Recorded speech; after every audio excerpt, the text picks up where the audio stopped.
আপনাদের স্বাগত। আজকের আমি খাসির মাংস রেসিপি শেয়ার করব, আর তার সাথে থাকবে আরেকটা।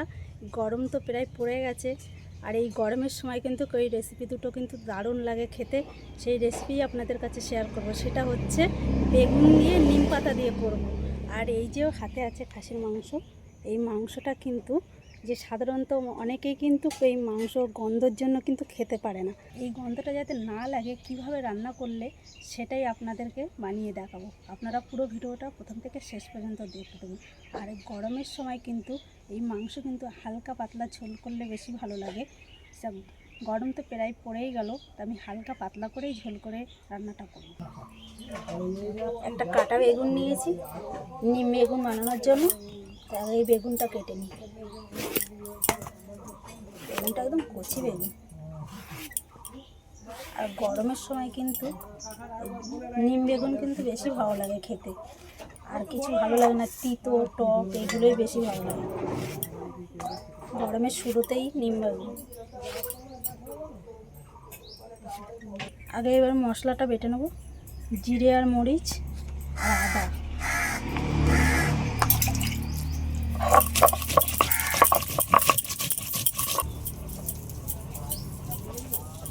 রসুন,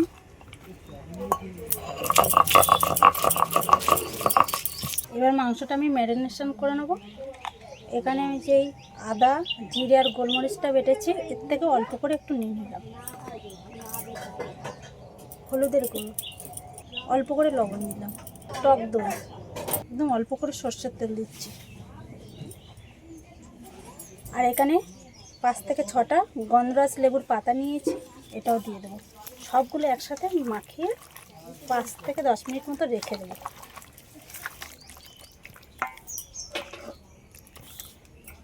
একই সাথে বেগুনের মধ্যে লবণ আর হলুদ মাখিয়ে রেখে দেবো। একটা ভাজা মশলা বানিয়ে নেব। এখানে নিয়েছি গোটা ধনে, শুকনো লঙ্কা, সাদা জিরে, সাদা গোলমরিচ, এলাচ, লবঙ্গ, দারচিনি, স্টার, একটা বড় এলাচ। মশলাটা ভাজা হয়ে গেছে, এবার লাগিয়ে নিলাম। কড়াইতে দিয়ে দিচ্ছি সর্ষের তেল, ফোড়নে দিয়ে দিচ্ছি শুকনো লঙ্কা আর সর্ষে,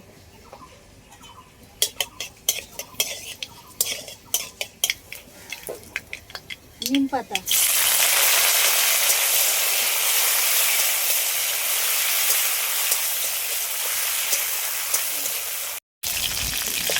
নিম পাতাটা একটু হালকা হালকা করে ভেজে নিলাম।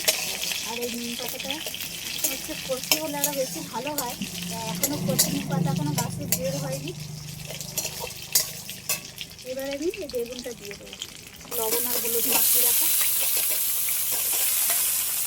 বেগুন থেকে কত জল বেরিয়ে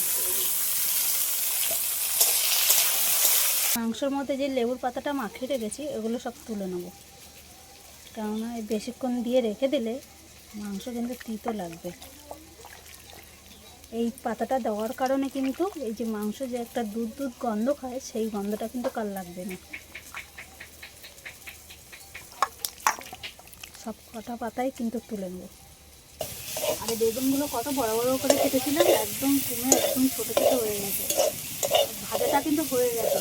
আর আমি যে লঙ্কাটা দিয়েছি না তেলের উপরে, আপনারা চাইলে লঙ্কাটা নাও দিতে পারেন, যারা পছন্দ করে না। তবে শুক্তোর মধ্যে লঙ্কা দিলে কিন্তু ভালোই লাগে, শুক্তো বা তিতো যাই করো, একটা লঙ্কা এরকম দিলে খেতে বেশি ভালো লাগে।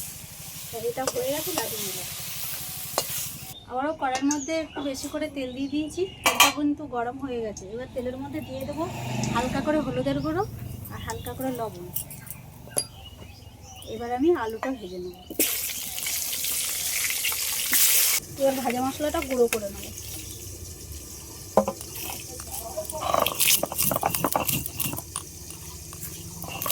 মশলাটা গরম গরম গুঁড়ো করলে আরও বেশি তাড়াতাড়ি গুঁড়ো করা যায়।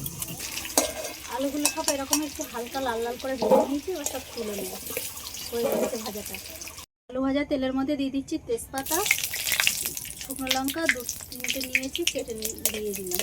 এখানে আমি প্রায় 500-র কাছাকাছি পেঁয়াজ আমি এখানে কুচিয়ে রেখেছি, পেঁয়াজটা দিয়ে দেবো। 1.5 কিলো মাংস তো, ওই জন্য পেঁয়াজের পরিমাণটা একটু বেশি করে দিয়েছি। পেঁয়াজটা কিন্তু এরকম একটু লাল লাল করে ভাজা হয়ে গেছে। এইবার আমি দিয়ে দেবো টমেটো কুচি। একই সাথে দিয়ে দিচ্ছি 1 চামচ লবণ আর 1 চামচ হলুদের গুঁড়ো। মাংসের মধ্যে আগে লবণ মাখিয়েছি অনেকটা। পেঁয়াজের সাথে কিন্তু টমেটোটাও ভালো করে একটু ভেজে নিয়েছি। এইবার আমি দিয়ে দেবো রসুন বাটা,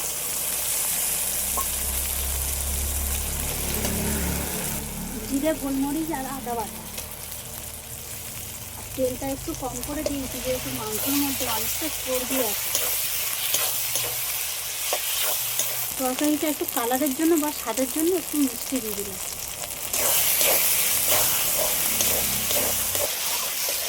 রসুন আর আদার কাঁচা গন্ধটা চলে গেলে এবার দিয়ে দিচ্ছি লঙ্কার গুঁড়ো। মশলা দিয়ে কত সুন্দরভাবে তেল ছেড়ে গেছে।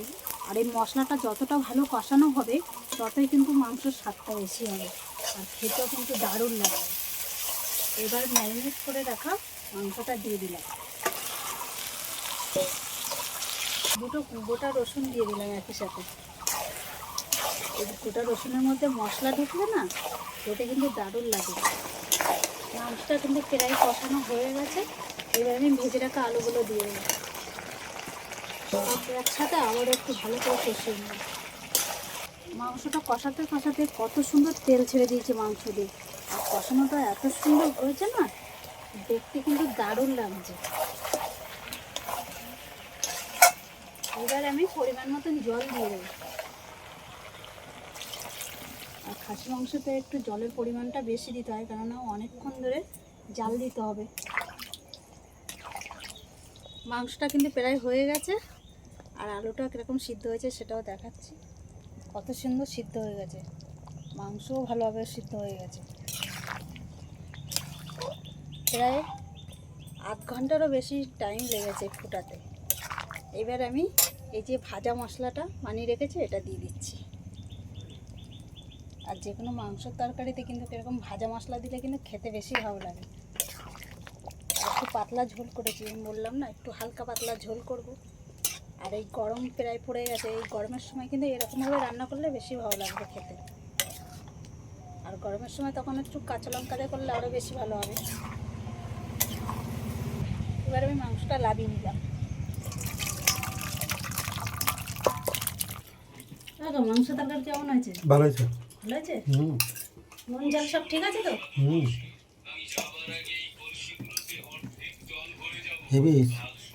দুটো রেসিপি তো রান্না কমপ্লিট হয়ে গেল।